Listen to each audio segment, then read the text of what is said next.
Bismillahirrahmanirrahim. Assalamualaikum warahmatullahi wabarakatuh. Alhamdulillah wassalatu wassalamu ala rasulillah wa ala alihi wa ashabihi wa mawala ma ba'd. Jamaah sekalian rahimani wa rahimakumullah dimanapun antum semuanya berada.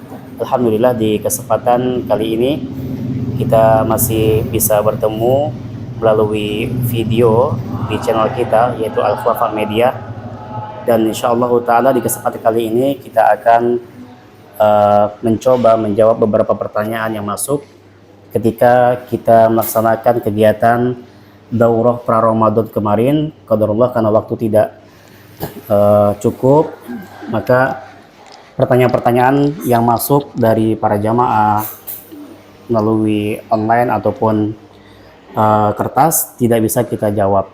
Untuk itu di kesempatan kali ini kita akan mencoba untuk membacakan kembali pertanyaan tersebut dan kita akan coba jawab melalui video ini. Semoga dari pertanyaan-pertanyaan ini bisa mewakili pertanyaan-pertanyaan yang jamaah butuhkan. Dan bersama kita alhamdulillah telah hadir guru kita yaitu Al-Ustadz Iskandar bin Atha-LC hafidhahullah ta'ala. Kita sapa terlebih dahulu. Assalamualaikum Ustadz. Waalaikumsalam warahmatullahi wabarakatuh. Insyaallah ini pertanyaannya banyak sekali Ustadz. Ya, kita coba akan bacakan langsung saja jamaah sekalian. Kita akan coba bacakan pertanyaan pertama. Assalamualaikum Ustadz, izin bertanya, apakah Nabi Muhammad SAW pernah menolak hilal yang dikabarkan kepadanya? Bila ada, kenapa kabar hilal tersebut ditolak? Terima kasih Ustadz. Ya, Waalaikumsalam warahmatullahi wabarakatuh. Bismillah, alhamdulillah, salatu wassalamu ala Muhammadir Rasulillah wa ala alihi wa sahbihi wa man tabi'ahu wa ba'd. Sebagaimana yang telah kita ketahui dan telah kita pelajari bahwa penetapan masuknya bulan Ramadan itu adalah dengan melihat hilal. Dan orang yang melihat hilal kemudian dia melaporkan hal tersebut kepada pemerintah.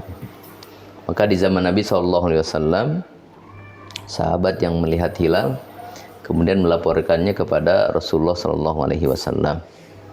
Kemudian Rasulullah SAW menindaklanjuti itu dengan mengumumkannya kepada para sahabat bahwa besok itu sudah mulai masuk Ramadan.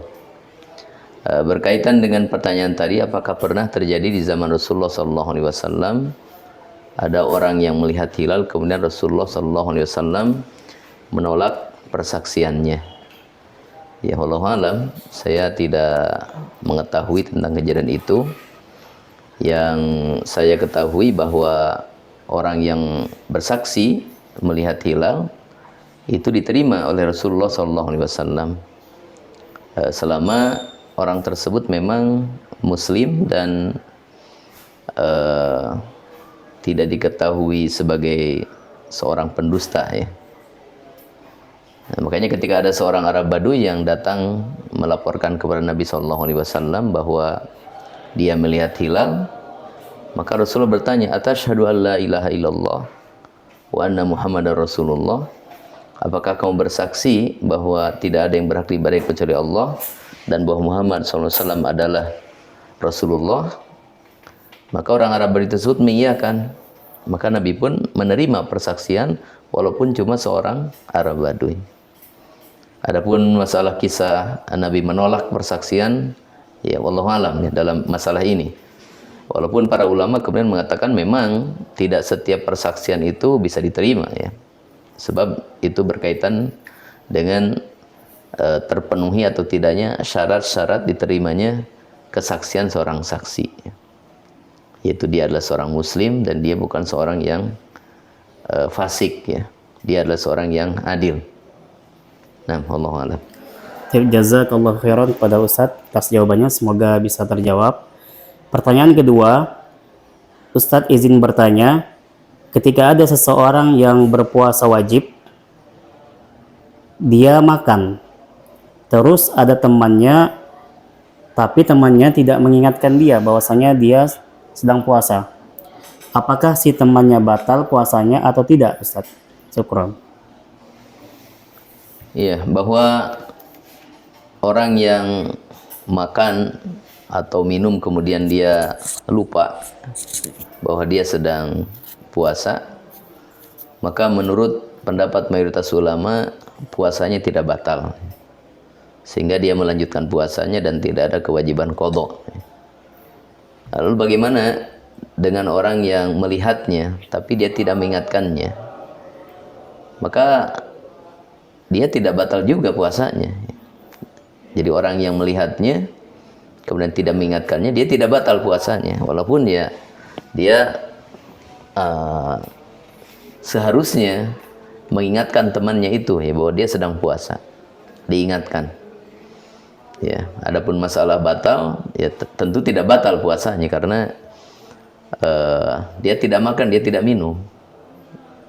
Justru yang kemungkinan batal itu yang makan dan minum. Tapi karena yang makan dan minum ini dalam keadaan lupa, maka itu tidak menjadi batal puasanya. Ya, wallahu taala a'lam.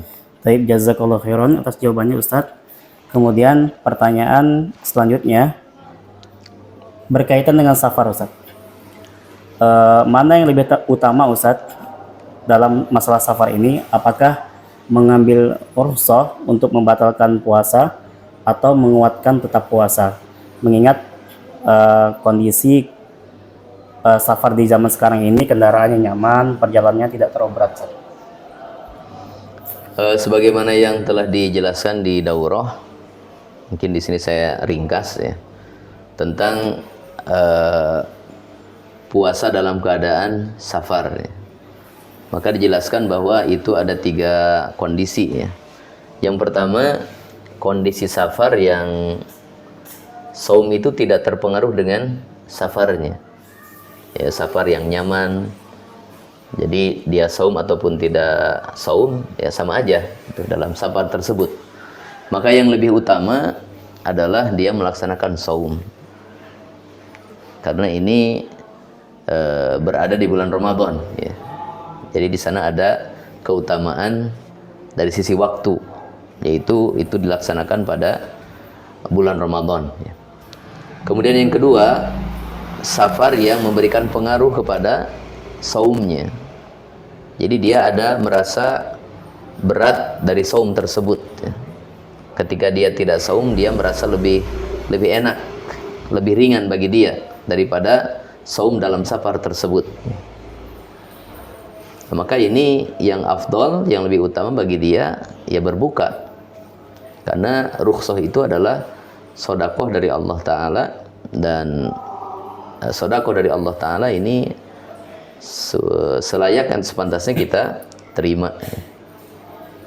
Kemudian yang ketiga, kondisi safar yang sangat-sangat memberatkan bagi musafir untuk melaksanakan saum, sehingga saum ini membahayakan dirinya ya, menjadikan dia ya mungkin sampai tidak bisa bergerak ya, keletihan dan seterusnya. Jadi ini kondisinya berbeda dengan yang kedua. Kalau yang kedua memang ada memberatkan tapi tidak terlalu memberatkan. Kalau ini sangat-sangat memberatkan, bahkan mungkin membahayakan bagi musafir tersebut kalau dia berpuasa. Maka dalam keadaan ini wajib untuk tidak berpuasa ya.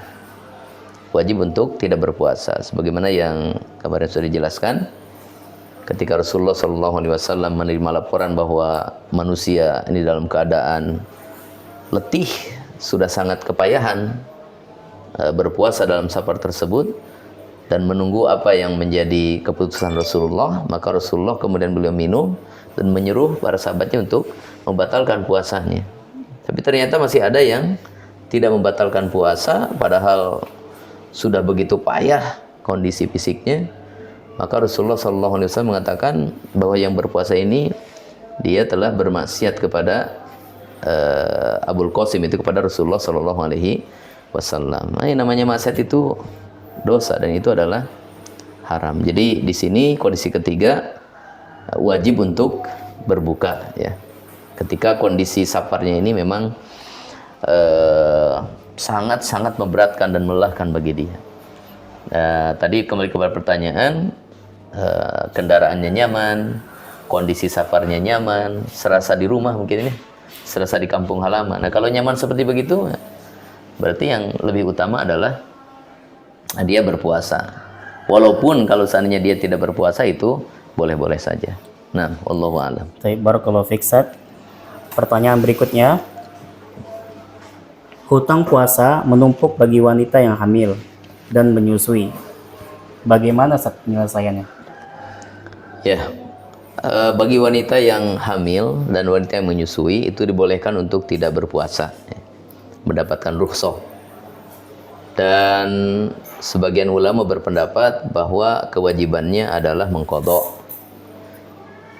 saja ya. Sebagian lagi berpendapat bahwa kewajibannya adalah memberi makan untuk 1 hari, itu diganti dengan memberi makan seorang miskin. Kemudian pendapat yang ketiga, ini yang cukup berat ya, bahwa kalau puasanya adalah karena khawatir atas dirinya, maka dia mengqadha saja. Tapi kalau tidak berpuasanya adalah karena khawatir kepada anaknya, kepada dirinya dan juga kepada anaknya atau kepada anaknya saja, maka ini di samping mengqadha dia juga membayar fidyah, yaitu memberi makan untuk 1 hari 1 orang miskin. Nah, kemarin sudah kita bahas bahwa yang lebih mendekati di antara 3 pendapat ini adalah mengqadha. Lalu bagaimana yang berkepanjangan begini? Hamil, setelah hamil kemudian menyusui, melahirkan kemudian menyusui, habis itu mungkin hamil lagi ya. Belum genap 2 tahun hamil lagi, terus bersambung. Maka di sini dia melaksanakan qadhanya kapanpun dia mampu ya. Bahkan dalam keadaan menyusui, misalkan apabila dia berpuasa, itu sah untuk mengqadhanya, sah qadha puasa tersebut ya, walaupun dalam keadaan dia menyusui ya. Tapi kalau seandainya misalkan dia mau menumpukan pembayaran qadhanya nanti setelah selesai hamil, selesai menyusui, maka ya tidak apa-apa ya. Jadi dia bisa mencicil kemudian pembayaran qadhanya tersebut ya, kapanpun dia mampu ya. Walaupun misalkan, walaupun mungkin ya nggak nyampe sejumlah tahun ya, 300-an hari, mungkin nggak nyampe segitu yang mesti dia bayar. Tapi kalau seandainya misalkan dalam pelaksanaannya dia tidak bisa menyelesaikan dalam 1 tahun qadhanya karena banyak masalah, mungkin ya sakit atau ada udzur yang lain, maka itu bisa dilaksanakan di tahun berikutnya sisanya ya. Karena itu termasuk orang yang memiliki udzur. Kemudian sudah dijelaskan bahwa tidak boleh mengqadha itu melampaui Ramadan berikutnya. Ini bagi yang tidak punya udzur. Adapun yang hamil menyusui, kalau memang berkesinambungan, maka itu termasuk adanya udzur. Ya, wallahu taala a'lam. Barakallahu fikum, semoga ini bisa menjawab mungkin permasalahan dari ibu-ibu ya yang mengalami hal seperti ini. Pertanyaan berikutnya Ustadz, Afwan izin bertanya Ustadz, apakah penetapan masuknya bulan Ramadan dengan hisab termasuk bid'ah Ustadz? Ya, Rasulullah SAW telah menetapkan bahwa penetapan masuk Ramadan juga Syawal itu dengan ru'yat hilal ya, dengan melihat hilal. Bila hilal tidak terlihat, maka digenapkan menjadi 30 hari. Bulan Sya'bannya, atau kalau hilal Syawal tidak terlihat, berarti bulan Ramadannya digenapkan 30 hari. Jadi ada 2 cara. Pertama dengan ru'yat pada malam 30. Kalau tidak terlihat, kalau terlihat hilal, maka berarti besoknya itu sudah masuk bulan baru. Yang kedua adalah dengan cara ikmal, yaitu menyempurnakan bilangan bulan. Bila malam 30 tidak terlihat, berarti besoknya itu dihukumi hari ke-30. Itu yang tunjukkan oleh Rasulullah SAW, dan itu yang terjadi di zaman Rasulullah SAW. Rasulullah tidak menggunakan hisab. Kemudian pada masa setelah Rasulullah SAW meninggal, yaitu di generasi sahabat, tabi'in, tabi'ut tabi'in, seperti itu ya. Tidak ada penggunaan hisab ya. Baru kemudian setelah selesainya 3 generasi pertama ini, kalau tidak salah Ibnu Hajar pernah menceritakan, barulah muncul penggunaan hisab untuk penetapan Ramadan atau Syawal ini. Maka kalau melihat kepada kondisi seperti itu, ya wallahu taala alam, menggunakan hisab untuk penetapan 1 Ramadan atau penetapan 1 Syawal, dan itu mengesampingkan ru'yat ya, dia hanya menggunakan metode hisab saja, yaitu menyelisihi sunnah Rasulullah SAW. Wallahu taala a'lam. Baik, jazakallahu khairan kepada Ustadz atas jawabannya. Kembali kita bacakan jamaah sekalian pertanyaan yang masuk. Assalamualaikum Ustadz, izin bertanya, apakah mencukur rambut termasuk pembatal puasa Ustadz? Karena ketika bercukur, rambut yang sudah tercukur terkadang masuk ke dalam hidung atau mulut. Waalaikumsalam warahmatullahi wabarakatuh. Mencukur rambut itu tidak termasuk pembatal puasa ya. Tidak ada yang mengatakan mencukur rambut membatalkan puasa. Paling berkaitan mencukur rambut ini ketika pelaksanaan ihram ya, ihram haji atau umroh ya, karena di sana ada larangan mencukur rambut ya. Walaupun kalau bercukur ya tidak membatalkan, cuma dia terkena sanksi ya. Nah, berkaitan dengan puasa, tidak ada satupun pendapat yang mengatakan mencukur rambut itu membatalkan puasa. Kemudian bagaimana kalau seandainya ada potongan rambut yang apa tadi? Masuk ke hidung ya, atau masuk ke mulut, kemudian ke makan ya. Maka itu pun tidak membatalkan. Kenapa?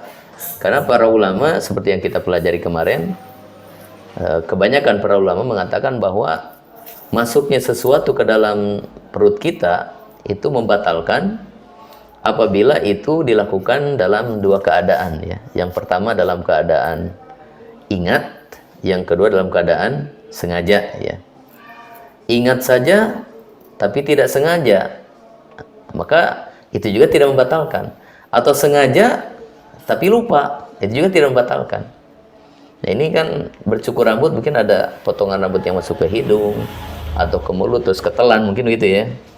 Nah, itu kan tidak sengaja, itu tidak sengaja, maka itu tidak membatalkan ya. Wallahu taala a'lam. Baik, alhamdulillah. Pertanyaan berikutnya, Ustadz, apakah menggabungkan puasa sunnah dengan puasa wajib bisa, atau menggabungkan puasa sunnah dengan puasa sunnah bisa? Kalau menggabungkan puasa wajib dengan puasa sunnah tentu tidak bisa ya, karena walaupun jenisnya sama tapi hukumnya berbeda. Tapi kalau menggabungkan puasa sunnah dengan puasa sunnah, jadi sejenis ya, puasa sunnah dengan puasa sunnah itu bisa dilakukan apabila memang hukumnya sama, kemudian jenisnya sama ya. Umpamanya hari hari Arafah itu terjadi bertepatan dengan hari Senin misalnya ya.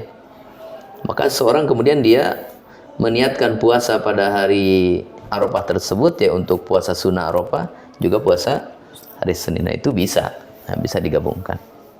Tapi kalau pada hari Arafah misalkan meniatkan ini puasa Arafah sunnah, ini juga sebagai puasa qadha ya, qadha Ramadan, maka tidak bisa, harus ditentukan salah satunya. Nah, wallahu a'lam. Barakallahu fikum.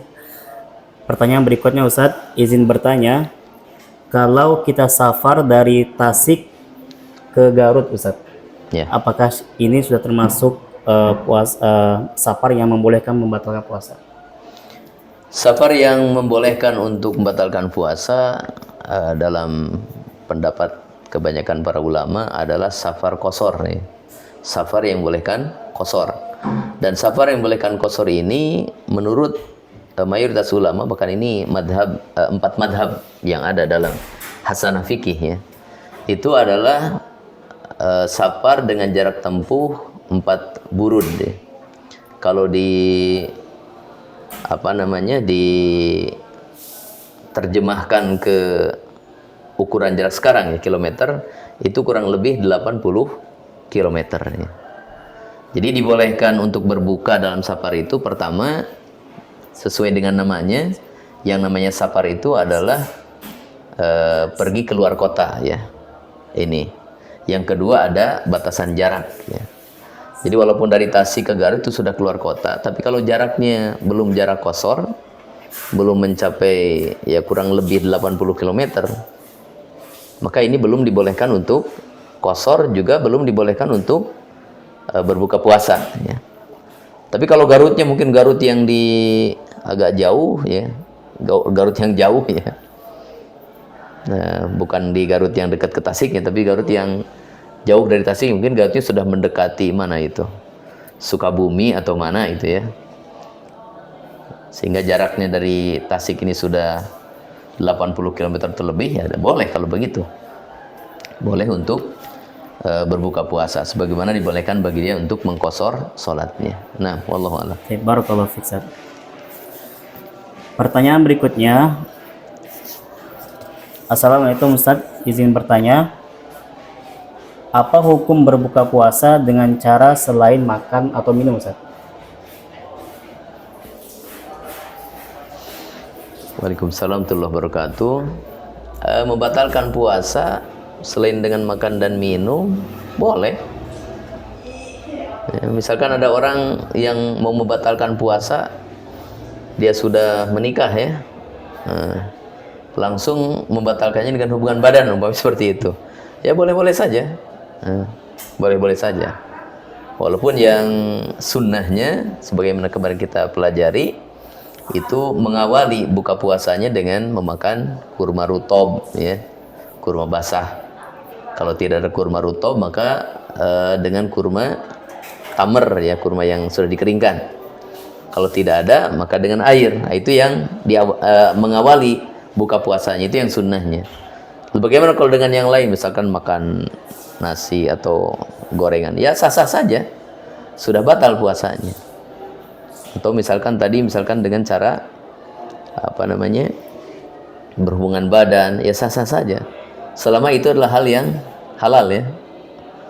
Tapi kalau hal yang haram, ya misalkan bagaimana buka puasanya dengan misalkan dengan merokok, misalkan itu ya, dengan merokok ya, dengan merokok batal puasa, iya dia sudah membatalkan, cuma dia berdosa ya, karena membatalkannya dengan sesuatu yang dosa. Nah, wallahu taala a'lam. Barakallahu fiik, Ustaz. Kemudian pertanyaan selanjutnya, Assalamualaikum Ustaz, Afwan izin bertanya, apakah dibolehkan mengkodok puasa di hari Jumat, Ustaz? Ya. Waalaikumsalam warahmatullahi wabarakatuh. Hukum mengkodok di hari Jumat itu boleh, sah ya.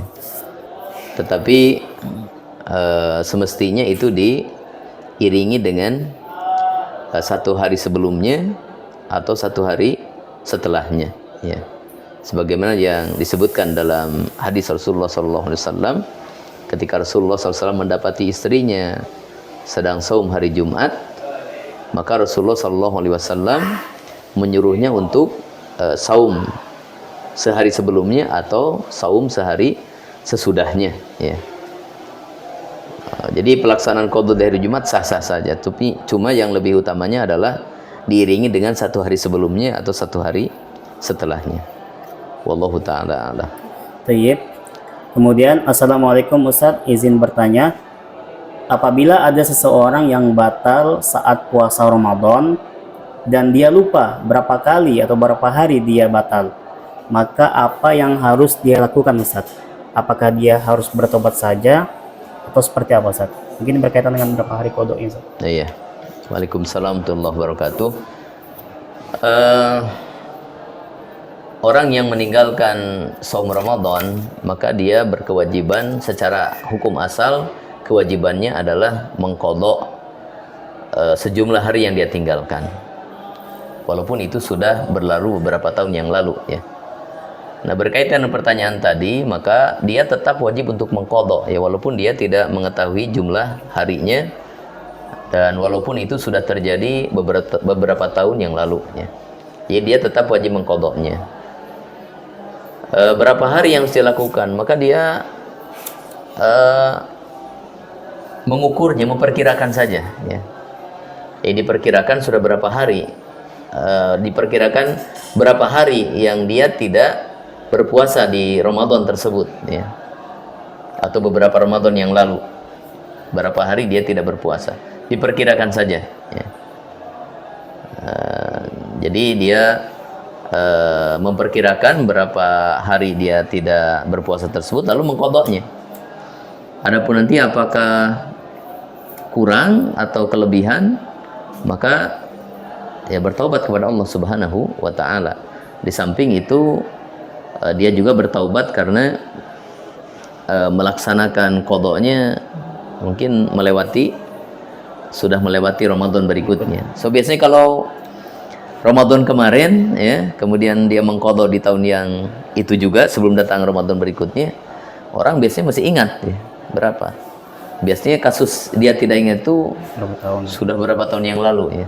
Maka di samping mengqadha sesuai dengan perkiraan, dia juga wajib bertaubat ya, bertaubat atas kelalaiannya dan bertaubat karena dia telah mengakhirkan qadhanya itu melewati Ramadan berikutnya. Dan bahkan sebagian ulama menambahkan ya, dia membayar apa? Kafarah ya.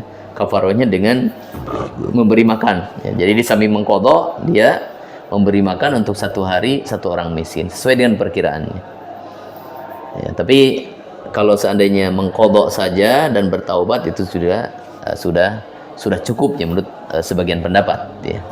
Kalaupun dia mau di samping mengqadha juga memberi makan, itu juga ada pendapatnya ya dari sebagian ulama ya. Jadi kesimpulannya mengqadhanya itu sejumlah hari yang dia perkirakan saja ya. Dia perkirakan saja.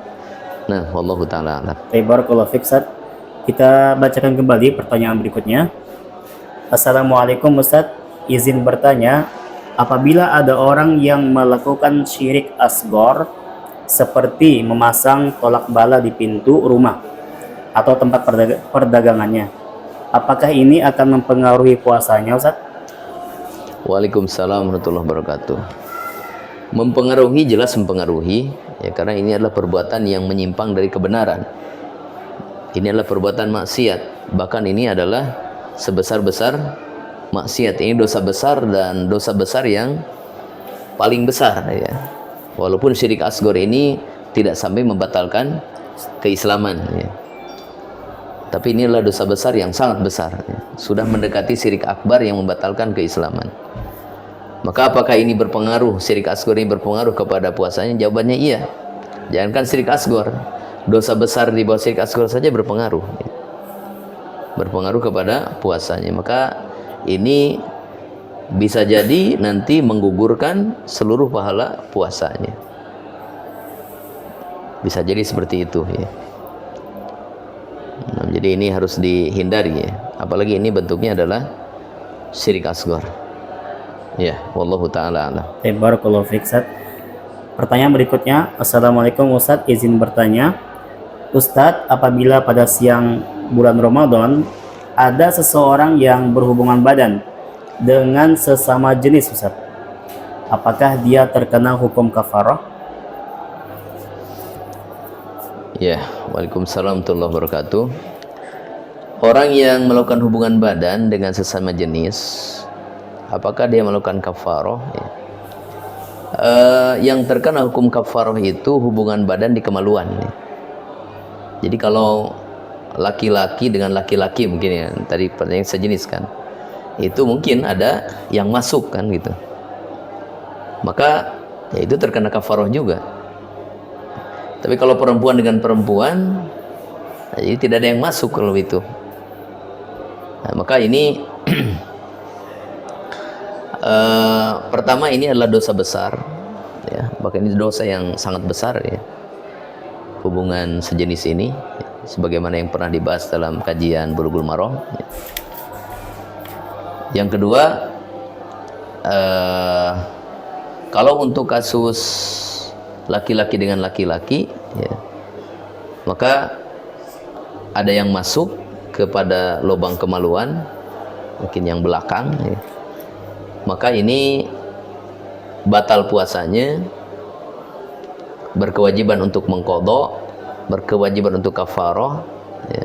Di samping juga sudah ada ancaman hukumannya, ya. Hukumannya hukuman mati itu, ya. Ini yang laki-laki dengan laki-laki. Lalu yang perempuan dengan perempuan, ya, karena tidak ada yang masuk, maka ini tidak terkena kafarah, ya, tidak terkena kafarah. Cuma kalau sampai keluar air mani, maka batal saumnya, sehingga berkewajiban untuk mengqadha dan berkewajiban untuk bertaubat dari dosa besar ini. Berkewajiban untuk bertaubat dari dosa besar ini. Ya, wallahu taala a'lam. Thayyib, barakallahu fiik, Ustaz. Kita lanjutkan pertanyaan berikutnya. Ini agak mirip dengan pertanyaan yang beberapa pertanyaan sebelumnya, Ustaz, tapi ini lebih kepada temannya ini. Apa boleh kita membiarkan teman yang sedang makan dalam keadaan dia berpuasa agar teman kita itu kenyang makannya, dan lalu kita memberitahunya setelah dia kenyang? Dibiarkan, Ustaz. Oh gitu. Ya, waalaikumsalam warahmatullahi wabarakatuh. Orang yang berpuasa kemudian dia lupa lalu dia makan dan minum gitu ya. Nah, jadi sebenarnya ini kan pelanggaran. Inilah sebuah pelanggaran. Hanya saja kemudian dia tidak berdosa dan tidak batal puasanya hanya karena ada uzur lupa. Maka bagi orang yang melihatnya, itu memiliki keharusan untuk menegurnya, karena ini pelanggaran, ini kesalahan. Ini adalah kesalahan. Sebagaimana kalau dalam sholat ada imam dia lupa dalam sholat, ya sebenarnya secara itu adalah pelanggaran. Dan secara asal kalau lupa, terus lupa, nggak ingat-ingat gitu, maka ya tidak ada masalah dengan sholatnya. Tapi kalau ingat, maka dia harus melakukan kembali rukun yang tertinggal, kemudian dia melakukan sujud sahwi. Tapi kalau sampai selesai sholat dia nggak ingat sama sekali, lupa terus itu, maka ya sah-sah saja sholatnya.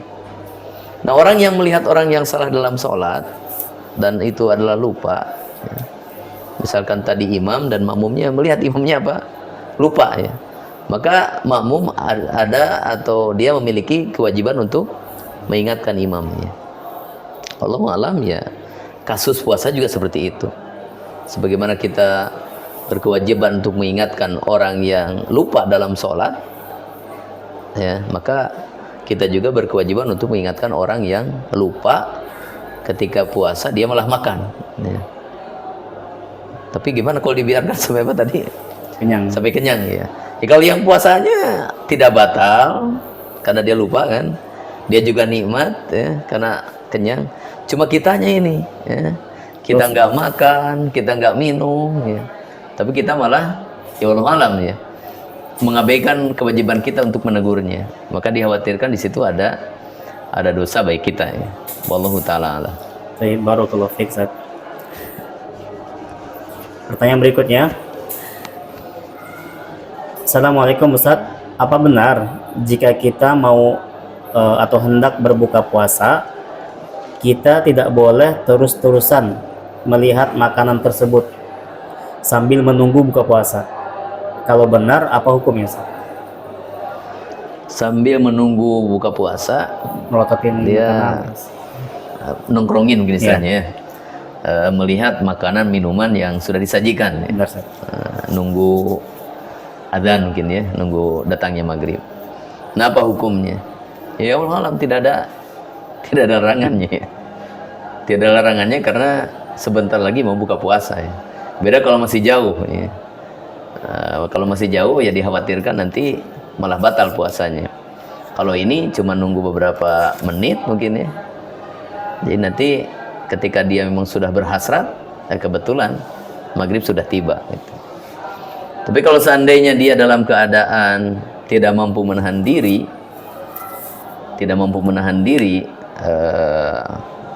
dari memakannya ketika dia melihatnya terus, ini tentu harus dihindarkan.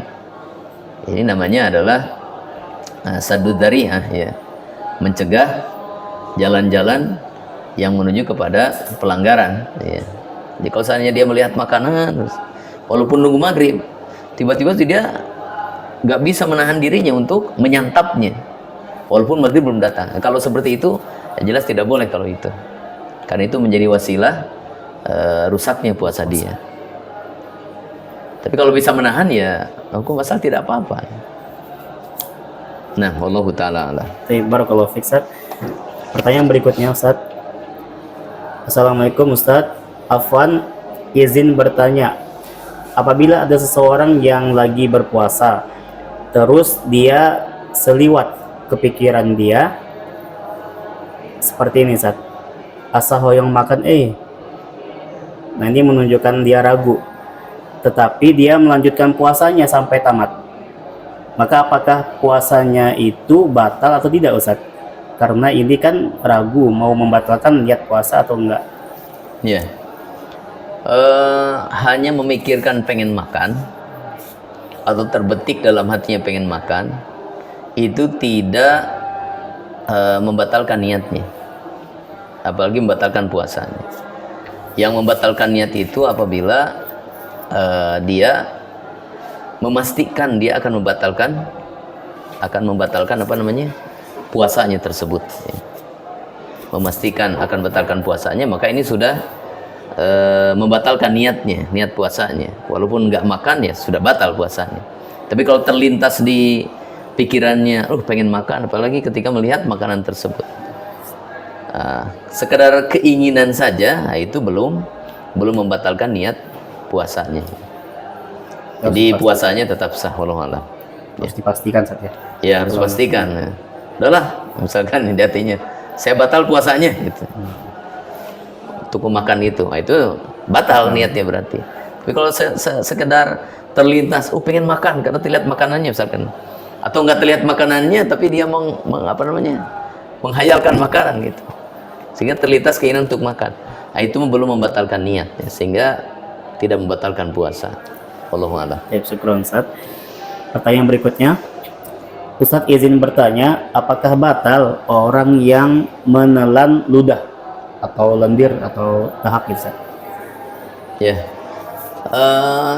kemarin sudah terbahas itu, ya. Jadi itu tidak membatalkan puasanya, ya. Tidak membatalkan puasanya. Menelan lendir, menelan dahak, menelan ludah, ya. Walaupun sebagian ulama seperti dalam matan yang kita pelajari, kalau dahak itu kemudian dikumpulkan di mulut, kemudian dia telan, itu batal puasanya. Ini menurut sebagian ulama seperti yang dikutip dalam matan kemarin, ya. Tapi dalam syarahnya, ya, sebagian ulama termasuk Syekh Ibnu Utsaimin rahimahullah taala mengatakan tidak membatalkan puasa, ya. Kenapa? Karena itu masih bagian dari dalam tubuh kita, walaupun itu sudah dikumpulkan di mulut, ya. Yang membatalkan itu apabila sudah dikeluarkan lalu kemudian dia menelannya, itu baru membatalkan puasa. Tapi kalau masih sekedar di dalam mulut, wallahu alam, pendapat yang lebih mendekati ini tidak membatalkan puasanya.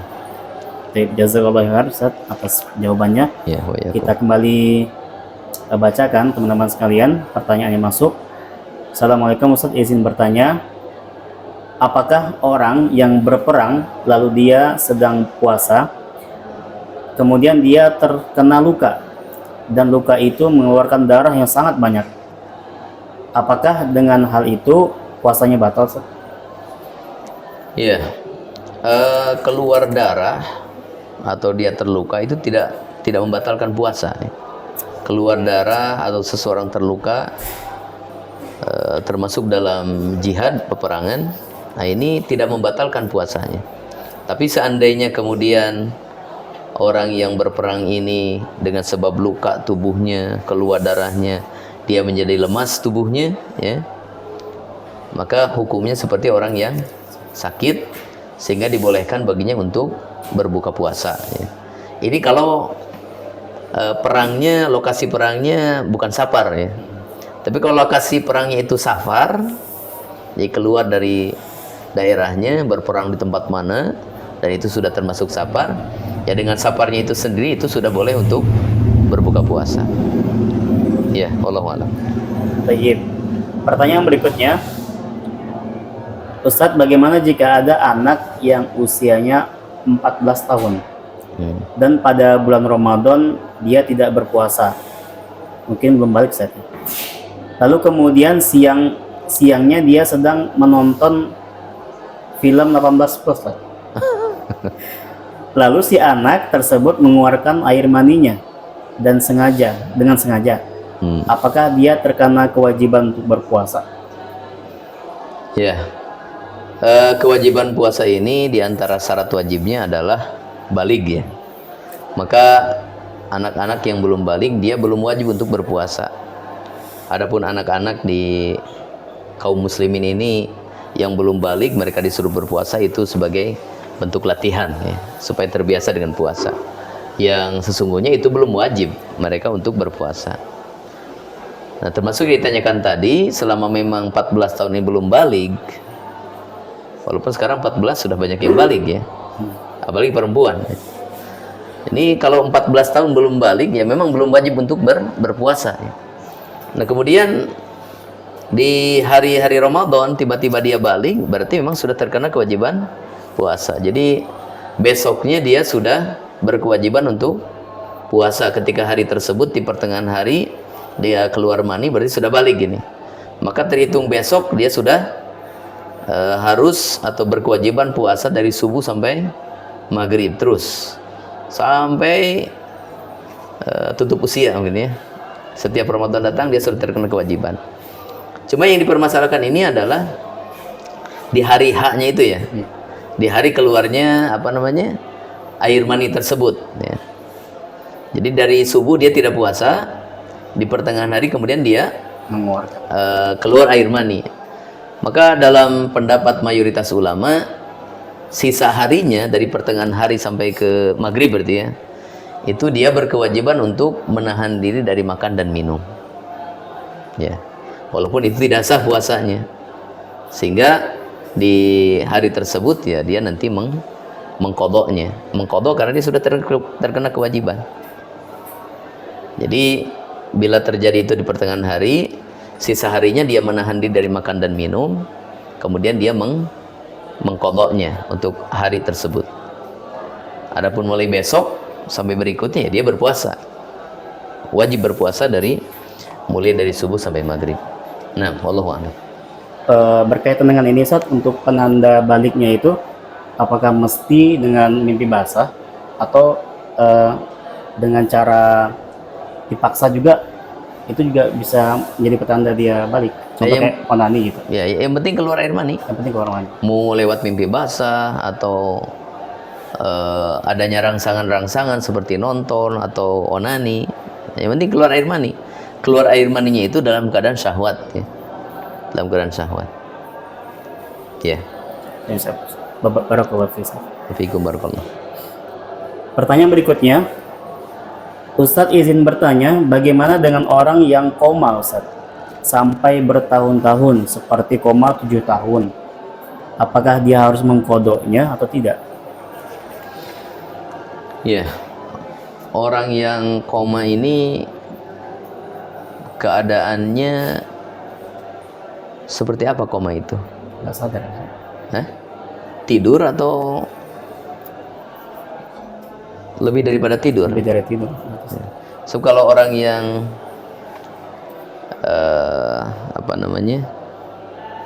orang yang tidur, nanti bangun tidurnya dia terkena kewajiban untuk mengqadha puasa kalau seandainya di malamnya dia tidak berniat puasa.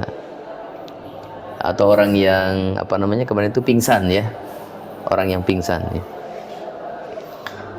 Tapi kalau orang gila ya dia tidak sah puasanya dan tidak berkewajiban untuk mengqadha, karena orang gila tidak mukallaf ya. tidak mukallaf. Nah, terkait dengan orang yang koma, wallahu a'lam, mungkin ini koma ini bisa masuk kepada sama sekali nggak sadar kalau koma itu ya. Ya. Mungkin dia tidak mukallaf kalau itu. Sudah mendekati kematian kalau koma itu ya. Diajak ngomong juga nggak bisa kan? Ya, jadi dia tidak tahu menahu ya masalah waktu dan sebagainya. Ya wallahu alam, orang yang koma mungkin masuknya kepada kelompok yang tidak mukallaf ya. Tidak mukallaf. Karena akalnya sudah tidak berjalan mungkin ya, wallahu alam. Ya. Senada dengan pertanyaan ini, Ustaz. Bagaimana jikalau ada orang yang tersesat di hutan, Ustaz, bertahun-tahun? Dia tidak tahu jam, hari, dan bulan secara pasti, itu, Ustaz. Dan kapan Ramadan itu.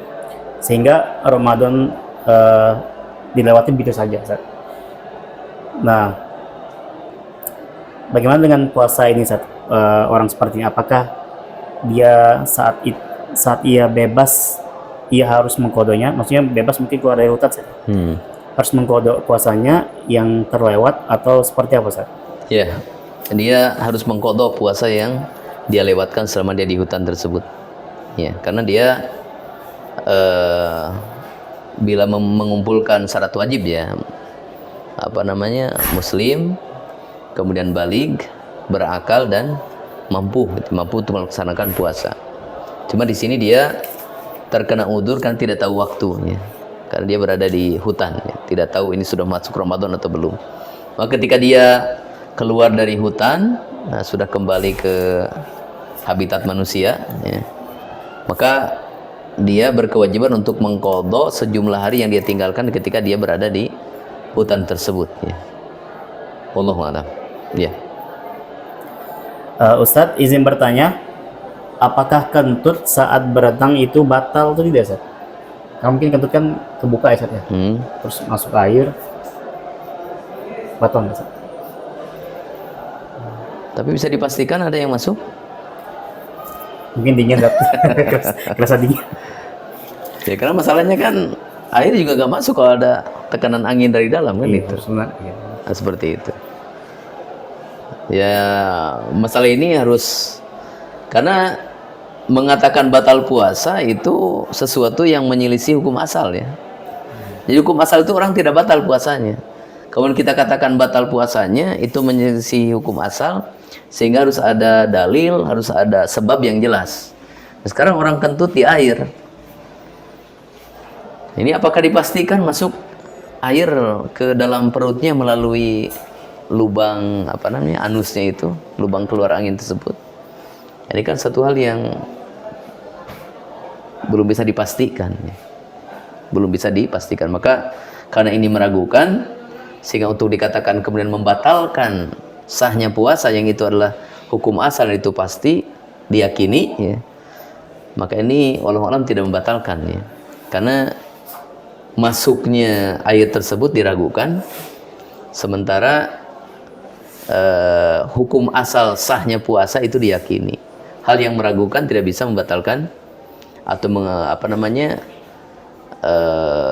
hal yang meragukan tidak bisa menghilangkan hal yang diyakini. Al yakinu la yuzalu bisyakki. Satu hal yang yakin ini tidak bisa dihilangkan dengan perkara yang meragukan. Kecuali kalau diyakini memang masuk ya. Sampai pernah ada yang mengatakan ditimbang lagi airnya.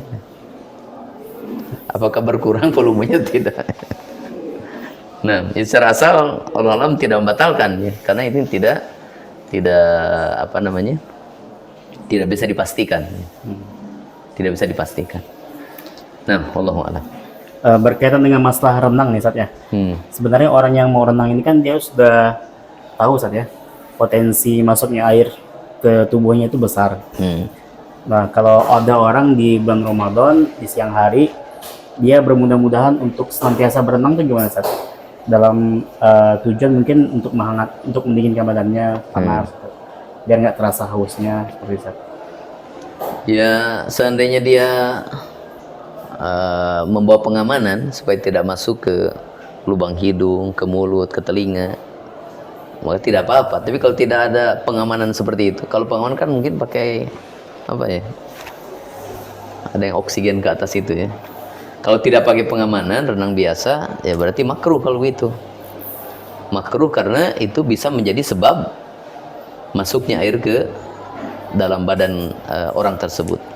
Seperti yang kemarin disebutkan, bahwa mengecap rasa makanan itu makruh ya. Kecuali kalau ada kebutuhan ya. Tidak membatalkan mengecap itu. Tapi makruh karena bisa jadi si rasa yang ada di lidah ini kemudian jatuh ketelan kemana? Ke tenggorokan ya. Demikian juga dengan berenang ya. Jadi ini makruh ya. Kalau dilihat kepada disamakan dengan kasus tadi, ini makruh karena bisa jadi sebab masuknya air ke tubuh dia ya. Nah, wallahu a'lam. Baik, syukur Ustaz, jazakallahu khair jawabannya. Kita kembali bacakan pertanyaan yang masuk. Assalamualaikum Ustaz, izin bertanya. Ustaz, apakah benar bahwasanya saum akan memberikan syafaat kepada pelakunya di hari kiamat nanti, Ustaz? Iya, benar. Itu ada dalam hadis Rasulullah SAW bahwa saum dengan Al-Quran itu akan menjadi syafaat bagi seorang hamba di hari kiamat nanti. Itu ada hadis dari Rasulullah SAW. Ya. Ya. Baik, syukur Ustaz, jazakallahu khair. Pertanyaan berikutnya, Ustaz, apa hukum sikat gigi dalam keadaan kita lagi puasa? Apakah boleh? Kan di situ ada rasa-rasaan dari odol. Apakah bisa memakruhkan atau tidak? Syukran Ustaz. Ya, membersihkan gigi atau mulut atau bersiwak ya.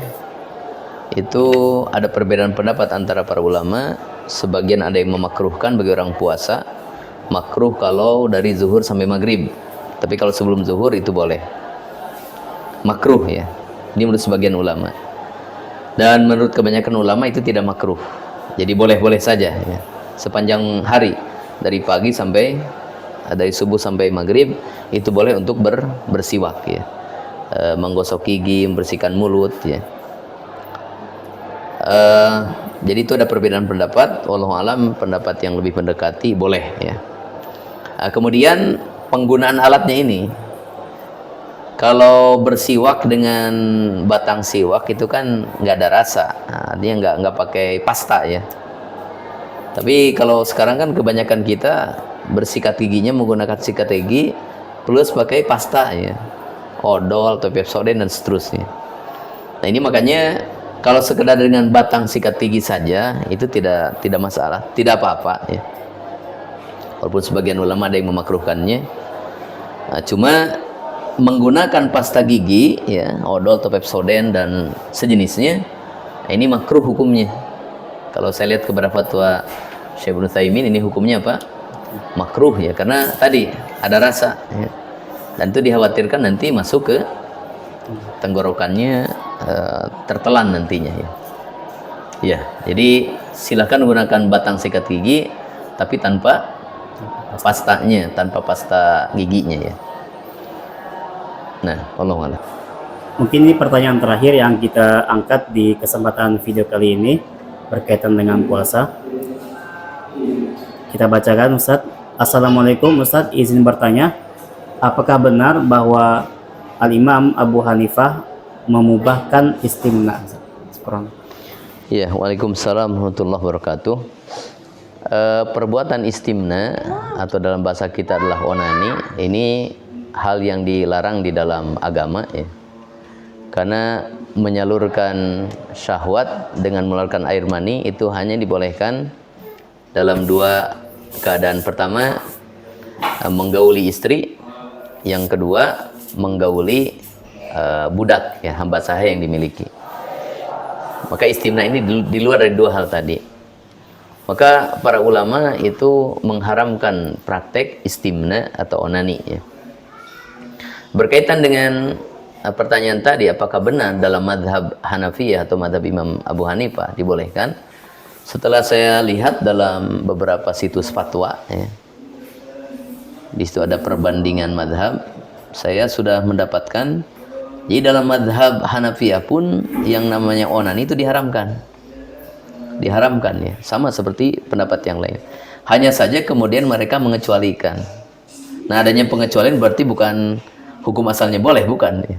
Ya, hukum asalnya dalam madzhab Hanafiyah juga haram, tapi kemudian dikecualikan sehingga hukumnya boleh dengan 3 syarat ya.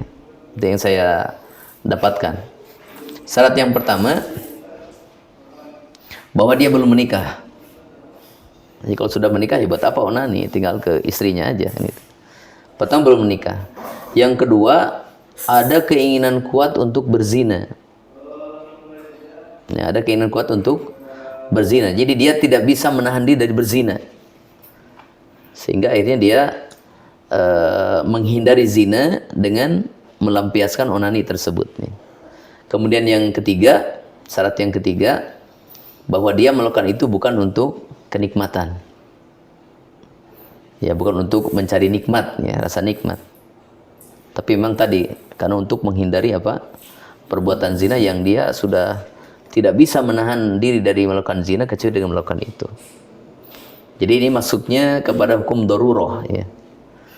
Jadi dibolehkan dalam mazhab Hanafiyah, dalam mazhab Imam Abu Hanifah, dibolehkan onani itu apabila memenuhi 3 syarat ya. Jadi hukum asalnya sama, tidak boleh.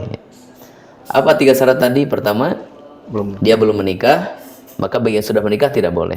Yang kedua, karena ada keinginan kuat untuk berzina dan dia tidak bisa menghindari kecuali dengan cara itu. Maka bagi yang kuat menahan diri dari perbuatan zina, enggak boleh onani berarti kalau itu. Yang ketiga, melakukan itu bukan untuk tujuan kenikmatan. Ya. Bukan tujuan kenikmatan, tapi untuk menghindarkan diri dari perbuatan maksiat zina ya. Itu yang saya dapatkan tentang madhab Abu Hanifah ya. Wallahu ta'ala a'lam. Habis baterai. Tapi yang barusan aja ya? Barusan aja. Oh, udah nggak apa-apa. Kira dari pertengahan. Demikian jamaah sekalian rahimani wa rahimakumullah, serangkaian pertanyaan-pertanyaan yang masuk setelah penanya. Barakallahu fikum, kita ucapkan jazakallahu khairan kepada Ustaz Iskandar atas jawabannya. Kita tutup. Subhanakallahumma bihamdik, asyhadu an la ilaha illa anta, astaghfiruka wa atubu ilaik. Assalamualaikum warahmatullahi wabarakatuh.